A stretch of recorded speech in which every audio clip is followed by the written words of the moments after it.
Eyes have it. अच्छा, इसे the girl on the train के नाम से भी जाना जाता है। तो चलिए, आज हम चलते हैं इसी कहानी की दुनिया में, जो धोखे और सच्चाई के बारे में एक बड़ा ही दिलचस्प सफर है। कहानी में आगे बढ़ने से पहले एक सवाल पर सोचते हैं। हम अपने आसपास की दुनिया को आखिर समझते कैसे हैं? क्या सब कुछ सिर्फ आंखों से ही देखा और समझा जाता है? असल में यही सवाल इस कहानी की जान है। ये हमें दिखावे और असलियत के बीच का फर्क बहुत ही खूबसूरती से समझाती है। तो कहानी का पहला पड़ाव, एक अनपेक्षित मुलाकात। कहानी की शुरुआत होती है एक ट्रेन के डिब्बे से। यहाँ एक ऐसी मुलाकात होने वाली है जो ऊपर से देखने में तो बहुत मामूली लगती है, पर असल में है नहीं। कहानी हमें सुना रहा है एक नौजवान जो देहरादून जा रहा है, और बात यह है कि वो देख नहीं सकता, लेकिन उसने ये पक्का इरादा कर रखा है कि वो इस सच्चाई को किसी के भी सामने आने नहीं देगा। शायद उसे लगता है कि लोग उसे अलग नज़र से देखेंगे या उस पर तरस खाएंगे। अब एंट्री होती है कहानी के दूसरे अहम किरदार की। रोहाना स्टेशन पर एक लड़की उसी डिब्बे में चढ़ती है। उसके माता पिता उसे छोड़ने आए हैं और बड़े फिक्रमंद होकर उसे सफ़र के लिए हिदायतें दे रहे हैं। और बस यहीं से इन दोनों के बीच बातचीत का सिलसिला शुरू हो जाता है। दूसरा पड़ाव है धारणा का खेल। अब जो शुरू होने वाला है ना, वो सिर्फ एक मामूली बातचीत नहीं है, बल्कि एक अनोखा खेल है। एक ऐसा खेल जहां दोनों खिलाड़ी एक ही राज छिपा रहे हैं और इस बात से एक दूसरे से पूरी तरह अनजान हैं।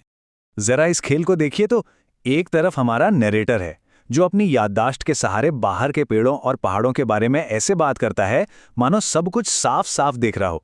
वो तो लड़की के दिलचस्प चेहरे की तारीफ तक कर देता है।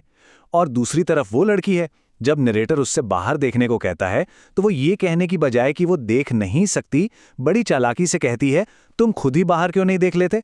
मतलब दोनों कितनी सफाई से देखने का नाटक कर रहे हैं।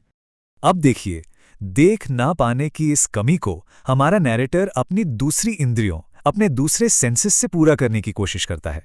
वो उसके परफ्यूम की खुशबू पर ध्यान देता है, उसकी आवाज़ की खनक उसे अच्छी लगती है, यहाँ तक कि उसके मन में लड़की के बालों को छूने की एक हल्की सी ख्वाहिश भी जागती है।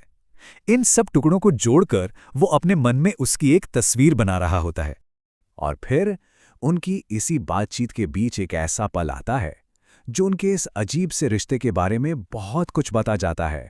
नैरेटर थोड़ी हिम्मत जुटाकर कहता है, आपका चेहरा दिलचस्प है। अब ये सिर्फ एक तारीफ नहीं है, ये कोशिश है खूबसूरती से आगे बढ़कर उस लड़की के व्यक्तित्व को समझने की जिसे उसने देखा तक नहीं है। और लड़की का रिएक्शन? उसे ये तारीफ बहुत अच्छी लगती है। वो कहती है कि लोग उसे अक्सर खूबसूरत चेहरा कहते हैं, लेकिन दिलचस्प चेहरा सुनकर उसे सच में बहुत अच्छा लगा। और यहीं पर कहानी की विडंबना और भी गहरी हो जाती है। दो लोग जो एक दूसरे को देख नहीं सकते, वो एक ऐसा कनेक्शन महसूस कर रहे हैं जो शायद आंखों वाले भी नहीं कर पाते। तो अब हम पहुंचते हैं कहानी के तीसरे पड़ाव पर, चौंकाने वाला खुलासा।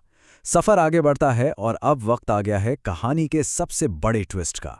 एक ऐसा खुलासा जो सब कुछ बदल कर रख देगा। ट्रेन सहारनपुर स्टेशन पहुंचती है और ये लड़की का स्टेशन था। वो उतर जाती है।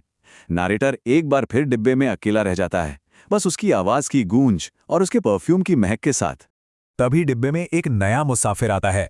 वो मजाकिया लहजे में माफी मांगता है कि भाई, मैं उस लड़की जितना सुंदर साथी तो नहीं हो। अनजाने में ही सही, यही आदमी कहानी का सबसे बड़ा राज खोलने वाला है। हमारा नरेटर अब भी उसी लड़की के ख्यालों में है। वो अपने मन में बनी उसकी तस्वीर को पूरा करना चाहता है और इसलिए उस नए मुसाफिर से पूछ बैठता है, क्या उस लड़की के बाल लंबे थे या छोटे? और तब आता है वो जवाब जो सब कुछ बदल देता है। नया मुसाफिर कहता है, बालों पर तो मैंने ध्यान नहीं दिया, मैंने उसकी आंखें देखी, वे बहुत खूबसूरत थी, पर उसके किसी काम की नहीं थी।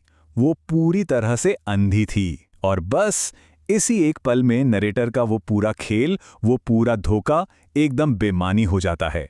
तो अब जब ये बड़ा राज खुल चुका है, आइए जरा समझते हैं कि ये कहानी इतनी खास क्यों है और इसका असल में गहरा मतलब क्या है।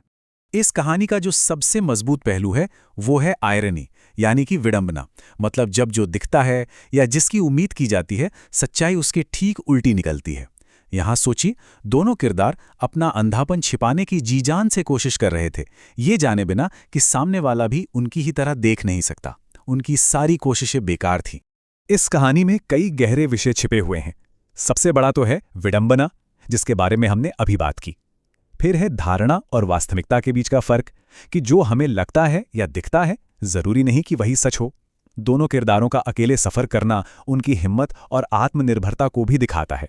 और इन सब के पीछे छुपी है एक दूसरे से जुड़ने की एक बहुत ही मासूम और गहरी इंसानी ख्वाहिश। तो आखिर में एक सवाल हमारे लिए भी रह जाता है, उस ट्रेन के डिब्बे में असल में कौन देख रहा था? वो लोग जिनके पास आंखें थी, या वो दो लोग जिन्होंने बिना आंखों के एक दूसरे को महसूस किया, एक दूसरे को समझा? ये कहानी हमें देखने और समझने के अलग अलग तरीकों पर सोचने के लिए मजबूर कर देती है।